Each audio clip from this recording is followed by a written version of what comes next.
திருச்சிற்றம்பலம். தென்னாருடைய சிவனையை போற்றி எந்நாட்டவர்க்கும் இறைவா போற்றி. திருமந்திரம் பாடல் அரண் செய்யான் திறம் அப்படிங்கிற தலைப்பில் இருக்கக்கூடிய பாடல் ஒன்று. அறம் செய்யுங்கன்னா நாங்களே வறுமையில் இருக்கோம், நாங்கள் எங்கிட்ட அரைஞ்சிக்கிறது அப்படின்னு சொல்லி கேட்குறவங்களுக்கு அவர் சொல்கிறார் பாருங்க. செல்வம் கருதி சிலர் பலர் வாழ்வெனும் புல்லறி வளரை போற்றி புலராமல் இல்லம் கருதி இறைவனை ஏத்துமின் வெள்ளி இலக்கைத விற்குரியாமே. அதாவது செல்வம் நமக்கு வறுமையில் இருக்கும்போது அடுத்தவங்ககிட்ட போய் இறந்து கேட்குறது, அப்படிப்பட்டவங்க அந்த செல்வ செழிப்போடு இருக்கவங்ககிட்ட போய் கேட்குறாங்க. அவங்க என்ன செய்கிறாங்களாம், சம்பாதிக்கிறதெல்லாம் தனக்கே வச்சுக்கணும்னு இருக்காங்களாம். அப்படி இருக்கவங்ககிட்ட போய் நீங்கள் கேட்காதீங்க. அந்த இறைவன் நமக்கு வீடு வேற தரக்கூடிய அந்த இறைவனை போய் வாழ்த்தி பாடினா அவர் நமக்கு தேவையானதை கொடுப்பாரு. இது எப்படி இருக்கும்னா, வெளியில் இருந்து கிளம்புன ஒரு அம்பு எப்படி குறிதவறாமல் போய் பாயுமோ அது மாதிரி நம்மளுடைய குறிக்கோளும் இறைவனை சென்றடையணும் அப்படிங்கிறதெல்லாம் இருக்கணும் அப்படிங்கிறத சொல்கிறாரு. அப்படி அதை திருவள்ளுவர் சொல்கிறாரு பாருங்கள்.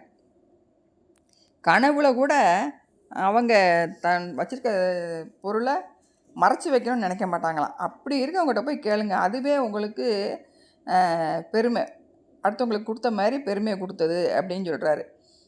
1054வது பாடல். இரத்தலும் ஈதலே போலும் கரத்தல் கனவிலும் தேற்றாதார் மாட்டு. ஒரு பொருளை மறைச்சி வச்சுக்கணும் அப்படின்னு கனவுல கூட நினைக்காதவங்கக்கிட்ட போய் கேட்பதே அவங்களுக்கு கொடுக்கறது மாதிரி ஒரு பெருமை உடையது அப்படின்னு சொல்கிறாரு. இன்னொரு பாடலையும் சொல்கிறாரு பாருங்க. யார்கிட்ட போய் கேட்கக்கூடாது அப்படின்னு சொல்கிறாரு. இறப்பன் இறப்பார எல்லாம் இறப்பின் கரப்பார் இறைவன் மின் என்று அப்படிங்கிறார். பொருளை மறைச்சி வச்சுக்கிறணும், தனக்கு மட்டும்தான் வேணும் அப்படின்னு இருக்கக்கூடிய அந்த உலகத்தில் இருக்கக்கூடிய அந்த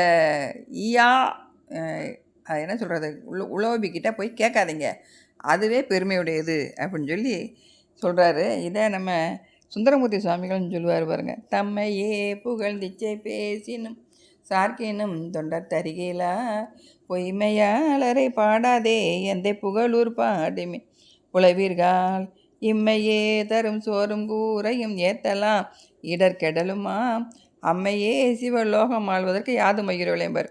அப்படி இறைவனை போய் வாழ்த்தி பாடுங்க. நம்மளுடைய எந்த குறையாக இருந்தாலும் சரி, வறுமையாக இருந்தாலும் சரி, வேறு எந்த குறையாக இருந்தாலும் அவர் தீர்த்துருவார் அப்படின்னு சொல்லி இப்படி லோபிக்கிட்ட போய் எதுவும் கேட்காதீங்க அப்படின்னு சொல்லி சொல்கிறாரு. அடுத்த பாடலை சொல்கிறாரு பாருங்கள்.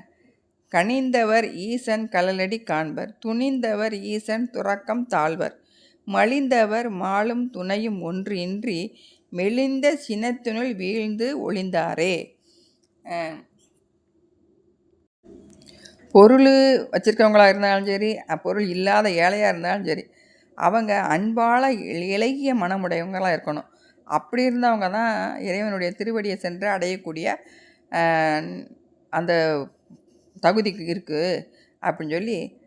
அப்படி இருக்கிறவங்க எப்படி இருப்பாங்களாம், அவங்க எல்லார் மேலேயும் அன்பு கொண்டு இருப்பாங்களாம். அப்படி அன்பு இருந்தால்தே அறஞ்செய்கிறதுக்கான அந்த முயற்சியை நடைபெறும். அதனால் அறஞ்செய்கிறதுக்கு மூலதனமாக இருக்கக்கூடியது அன்பு அப்படின்னு சொல்லி சொல்கிறாரு. இந்த அடுத்த தலைப்பு அன்புடைமையை பற்றி தான் சொல்கிறாரு. அதுக்கு தோற்றுவாயா இப்போ அன்பை பற்றி, அன்பு இருந்தால் தான் அறம் செய்ய முடியும் அப்படின்னு சொல்லி இறைவன் மேலே அன்பு செலுத்தி இருக்கும் பொழுது தான் அந்த அறம் செய்கிறதுக்கே வழிவகுக்கும் அப்படின்னு சொல்லி சொல்கிறார். திருச்சிற்றம்பலம்.